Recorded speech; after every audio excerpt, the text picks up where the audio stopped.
ഇന്നലെ ആണ് 9 വയസ്സുകാരൻ ചികിത്സാ പിഴവിനെ തുടർന്ന് മരിക്കുന്നത്. കാസർഗോഡ് സർക്കാർ ആശുപത്രിയിൽ ജനറൽ ആശുപത്രിയിലായിരുന്നു സംഭവം ഉണ്ടായത്. ഉദരസംബന്ധമായ രോഗത്തെ തുടർന്ന് ചികിത്സയ്ക്ക് എത്തിയതായിരുന്നു. അത് ഒരു മൈനർ സർജറിക്കിടെയാണ് ഇത്തരത്തിൽ 9 വയസ്സുകാരൻ്റെ മരണം സംഭവിക്കുന്നത്. എന്തായാലും കാസർഗോട്ടെ ഡിവൈഎഫ്ഐ നേതാവായിട്ടുള്ള രാജേഷ് കൂടി നമ്മളോടൊപ്പം ചേരുകയാണ്. രാജേഷ്, അവിടെ ഇന്ന് ഡിവൈഎഫ്ഐയുടെ വലിയ പ്രതിഷേധമൊക്കെ ഉണ്ടായിരുന്നു. പക്ഷേ അതൊരു ഗുരുതര പിഴവാണ് അവിടെ സംഭവിച്ചിരിക്കുന്നത് സർക്കാരിൻ്റെ ഭാഗത്തു നിന്ന്. തുടർച്ചയായിട്ട് ഈ സർക്കാർ വന്ന ശേഷം ആഴ്ചതോറും എന്ന കണക്ക് തന്നെ നമുക്ക് പറയാനായി സാധിക്കും. അത് കഴിഞ്ഞ ഇടയ്ക്കാണ് ഈ തിരുവനന്തപുരത്ത് തന്നെ നെയ്യാറ്റിൻകരയിൽ ഹൃദയാഘാതം മൂലം ആശുപത്രിയിലേക്ക് എത്തിയ ഒരു രോഗി ക്യൂ നിന്നതിനെ തുടർന്ന് അവിടെ കുഴഞ്ഞു വീണ് മരിക്കുന്ന ഒരു നിലയുണ്ടായി. അതിന് തൊട്ട് പിന്നാലെയാണ് ഇതേപ്പോൾ കാസർഗോട്ടെ 9 വയസ്സുകാരൻ്റെ ചികിത്സാ പിഴവിനെ തുടർന്ന് മരിക്കുന്നത്. അതിൽ കൃത്യമായിട്ടുള്ള ഒരു ഇടപെടൽ നടത്താൻ ഇതുവരെ DMO പോലും തയ്യാറായിട്ടില്ല. ആരോഗ്യമന്ത്രിയുടെ ഭാഗത്തു നിന്ന് പോലും ഒരു പ്രതികരണം ഇതുവരെ ആ വിഷയത്തിൽ ഉണ്ടായിട്ടില്ല എന്നത് ഏറ്റവും ഗൗരവതരമായിട്ടുള്ള വിഷയമല്ലേ? തീർച്ചയായും കാസർഗോഡ് മുഹമ്മദ് നിയാസ് എന്ന പേരുള്ള 9 വയസ്സുകാരന്റെ അതിദാരുണമായ മരണം ഗുരുതരമായ പിഴവാണ് നമ്മുടെ ഹോസ്പിറ്റൽ സംവിധാനത്തിന്റെ ഭാഗത്തു നിന്നും ഉണ്ടായിട്ടുള്ളത്. കേരളത്തിലെ ആരോഗ്യമന്ത്രി 24 മണിക്കൂർ പിന്നിടുന്ന ഘട്ടത്തിൽ ഒരു പ്രതികരണവും ഇതുമായി ബന്ധപ്പെട്ടുകൊണ്ട് നടത്താൻ വേണ്ടി തയ്യാറായിട്ടില്ല. നമ്മൾ ഇന്ന് രാവിലെ ജനറൽ ആശുപത്രിയിലേക്ക് വലിയ മാർച്ച് ഡിവൈഎഫ്ഐ നേതൃത്വത്തിൽ സംഘടിപ്പിക്കുകയുണ്ടായി. ഇന്നലെ ആ കുട്ടിയുടെ കുടുംബത്തെ സന്ദർശിച്ച ഘട്ടത്തിലും ആ കുട്ടി പൂർണ്ണ ആരോഗ്യവാനായിട്ടാണ് ആശുപത്രിയിലേക്ക് പോയിരുന്നത്. ആ കുട്ടിയുടെ പൊക്കിൾക്കൊടിയിൽ നിന്നും കുറെ നാളായി ഒരു വെള്ളം ചാടി വരുന്ന ഒരു പ്രയാസമാണ് ആ കുഞ്ഞ് അനുഭവിച്ചിരുന്നത്. എന്നാൽ മറ്റു പ്രയാസങ്ങളൊന്നും സ്കൂളിൽ പോകുന്നതിനോ ഉന്മേഷത്തിനോ മറ്റു കുറവും കാര്യങ്ങളൊന്നും ഉണ്ടായിരുന്നില്ല. ഇതിലൊരു മൈനർ സർജറി നടത്തിയാൽ പരിഹരിക്കാവുന്ന ഒരു പ്രശ്നമാണ് എന്ന് ഡോക്ടർ തന്നെ നേരത്തെ അവരോട് നിർദ്ദേശിച്ചതും അതിന്റെ അടിസ്ഥാനത്തിലാണ് കഴിഞ്ഞ ദിവസം അഡ്മിഷൻ ഡേറ്റ് കൊടുത്ത് കുട്ടി അഡ്മിറ്റ് ആകുന്നത്. ഒന്നാമത്തെ കാര്യം, അവിടെ അഡ്മിറ്റ് ആകുന്ന ഘട്ടത്തിൽ തന്നെ അനസ്തേഷ്യയുടെ ഡോക്ടർ അവരോട് കൈക്കൂലി വാങ്ങി 2000 രൂപ കൈമടക്ക് വാങ്ങിയതിനു ശേഷമാണ് ഈ സർജറി ഉൾപ്പെടെയുള്ള കാര്യങ്ങളിലേക്കെല്ലാം നീങ്ങുന്നത്. അപ്പൊ ഇത്തരം പിഴവുകൾ ഉണ്ടാകുന്നു, കൈക്കൂലി വാങ്ങുന്നു, കേരളത്തിന്റെ പൊതുജനാരോഗ്യ രംഗത്തെ തകർക്കുന്ന നിലയിലേക്ക് UDF സർക്കാർ അധികാരത്തിൽ വന്ന് 2 മാസത്തിനുള്ളിൽ ഇതിൽ ചില അജണ്ടകൾ നടപ്പാക്കുന്നു, ചില ഡീൽ നടപ്പാക്കുന്നു സംശയമുണ്ടാവുകയാണ്. ഈ സർക്കാരത്തിൽ വരുന്നത് തന്നെ കോർപ്പറേറ്റുകളുടെ വലിയ സാമ്പത്തിക സഹായം ഉണ്ടായിരുന്നുവെന്ന വലിയ ചർച്ചകൾ ആ ഘട്ടത്തിൽ വരുന്നതാണ്.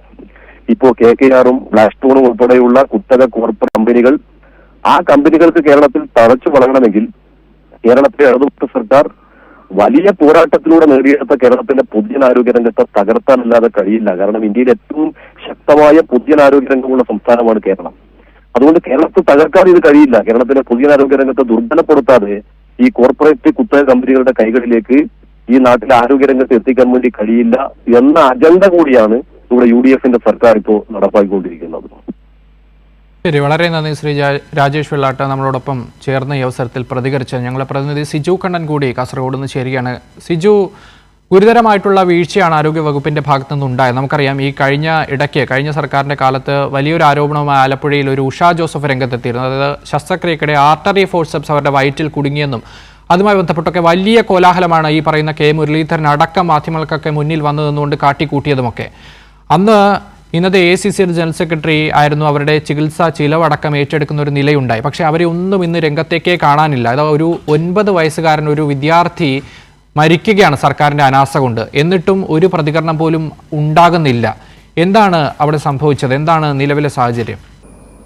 അക്ഷയ്, ഈ കുട്ടിയുടെ പോസ്റ്റ്മോർട്ടം നടപടികൾ പൂർത്തിയായി വരികയാണ്. Postmortem Pariyaram government medical college ആശുപത്രിയിലാണ് നടക്കുന്നത്. പോസ്റ്റ്മോർട്ടം പൂർത്തിയാക്കി ഇന്ന് മൃതദേഹം ബന്ധുക്കൾക്ക് വിട്ടുനൽകുന്നതുമായി ബന്ധപ്പെട്ട നടപടിക്രമങ്ങൾ ഉടൻ ഉണ്ടാകുമെന്നാണ് മനസ്സിലാക്കുന്നത്. ഏതായാലും വളരെ ഗുരുതരമായ ഒരു ആരോപണമാണ് ഈ കുട്ടിയുടെ ബന്ധുക്കളുടെ ഭാഗത്ത് നിന്ന്, മുഹമ്മദ് ഇയാസിന്റെ കുടുംബത്തിന്റെ ഭാഗത്തു നിന്ന് ഉയർന്നു വന്നിരിക്കുന്നത്. ചൊവ്വാഴ്ചയായിരുന്നു ഇവർ കാസർഗോഡ് ഗവൺമെന്റ് ജനറൽ ആശുപത്രിയിൽ ഒരു ചെറിയ ചികിത്സക്കായി വന്നത്. കുട്ടിയുടെ വയറ്റിൽ വെള്ളം കെട്ടി നിൽക്കുന്ന ഒരു പ്രശ്നമുണ്ടായിരുന്നു. പൊക്കിളിനകത്തുകൂടി ചെറിയ രീതിയിൽ വെള്ളം പുറത്തു വരുന്ന രീതിയിലുള്ള ഒരു അസുഖമായിരുന്നു. അതുകൊണ്ട് തന്നെ ഒരു മൈനർ സർജറി ആവശ്യമാണ് എന്നാണ് പറഞ്ഞിരുന്നത്. ഈ മൈനർ സർജറി ആവശ്യമാണെന്ന് പറഞ്ഞതിന് ശേഷം ചൊവ്വാഴ്ച ആശുപത്രിയിൽ അഡ്മിറ്റ് ആകാൻ ആവശ്യപ്പെട്ടു. ആശുപത്രിയിൽ പ്രവേശിപ്പിച്ച ശേഷം ബുധനാഴ്ച രാവിലെയായിരുന്നു സർജറിക്കായി ഈ ഓപ്പറേഷൻ തിയേറ്ററിലേക്ക് കയറ്റിയത്. ഈ സമയത്ത് അനസ്തേഷ്യ നൽകിയിരുന്നു. അനസ്തേഷ്യ നൽകിയതിനു ശേഷം ശസ്ത്രക്രിയ പുരോഗമിക്കുന്നതിനിടയിൽ പിന്നീട് ഹൃദയാഘാതമുണ്ടായി കുട്ടിക്ക് മരണം സംഭവിച്ചു എന്നാണ് ബന്ധുക്കളെ അറിയിച്ചത്. ഏതായാലും ചെറിയൊരു ആരോഗ്യ പ്രശ്നവുമായാണ് ജനറൽ ആശുപത്രിയിൽ എത്തിയത്.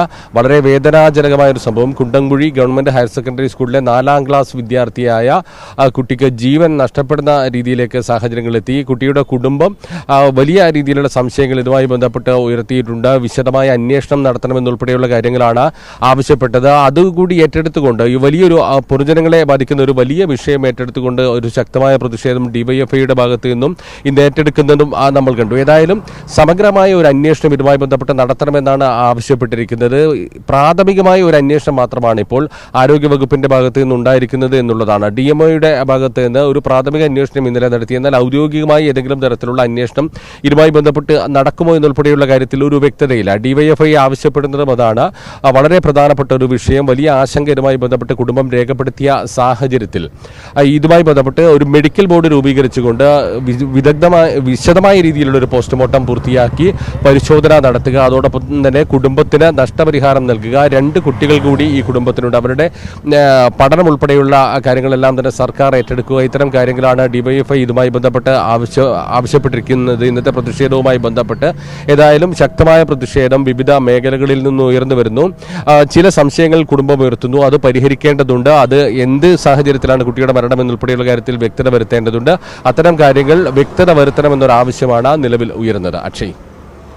ശരി സിജു, എന്തായാലും വലിയ പ്രതിസന്ധിയാണ് സംസ്ഥാനത്തുടനീളം പല വകുപ്പുകളും നേരിടുന്നത്. ജനങ്ങൾ ഇരുട്ടിലാകുന്നു.